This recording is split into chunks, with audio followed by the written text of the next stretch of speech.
Une dynamique vient de voir jour au nom de Mwakadi Forêt Vert, dirigée par son président Eric Simanga. C'est le samedi 17 mai 2025, dans la salle Africana Palace, s'est tenue la cérémonie du lancement officiel de la dite dynamique.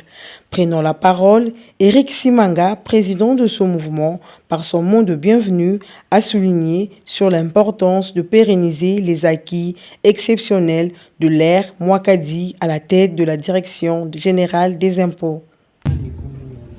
Oui, Mwakadi Forever, c'est un état d'esprit.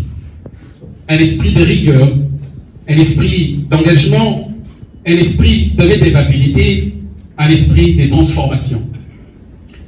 Aujourd'hui, nous voulons saluer et magnifier le travail exceptionnel des noms. Le directeur général des impôts, M. Barnabé Mwakadi. Cet homme, ce fils de la République, est un modèle. Sous sa direction, la DGI, Direction générale des impôts, a connu de révolutions silencieuses, mais puissantes. Une mutation qui inspire, qui rassure et qui donne de l'espoir à tout un peuple. Très chers compatriotes, le second vous rappelait le fait, car ce sont le fait et non le parole qui forge la légitimité. Sous la conduite de Barnabé Mwakadi, la DGI a atteint le sommet, jamais atteint auparavant, comme l'a dit, ici, dans un seul mois, ce qui n'a jamais existé. Les assignations budgétaires sont régulièrement atteintes, et mieux encore, dépassées.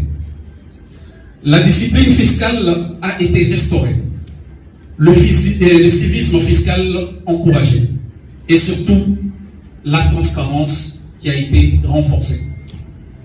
Mais comment expliquer une telle réussite dans un pays où la fraude fiscale, la corruption et les détournements ont longtemps gangréné nos institutions? La réponse tient en un mot, c'est le leadership. Et ce leadership, c'est celui de Barnabé Mwakadi. Un leader qui a fondé son leadership sur la rigueur, la compétence et l'essence du service public. Mesdames et messieurs, il faut également souligner que cette performance exceptionnelle ne s'est pas réalisée dans un contexte de paix ou de stabilité totale. Non. Elle s'est réalisée pendant que notre pays traverse l'une des pires crises sécuritaires de son histoire récente.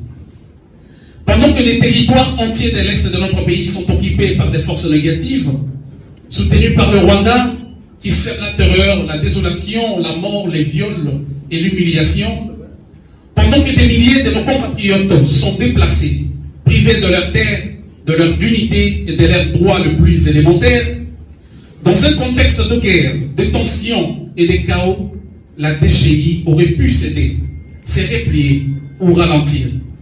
Mais grâce à la vision